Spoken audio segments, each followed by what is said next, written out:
পানি এতটুকু পর্যন্ত আসছে, আর এখন পানি বিকেলবেলা আরও কমে যাবে। তবে বাজারের যে স্রোত, যে ধারা,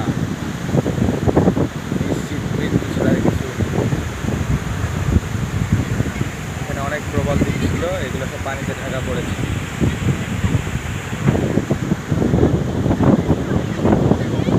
আমরা এখন খেলার উদ্দেশ্যে বেরিয়েছি।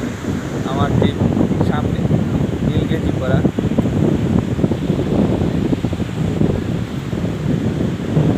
আমরা একটু পরে খেলা শুরু করব। আমার সিদ্ধান্ত হচ্ছে ক্রিকেট খেলবো না ফুটবল খেলবো।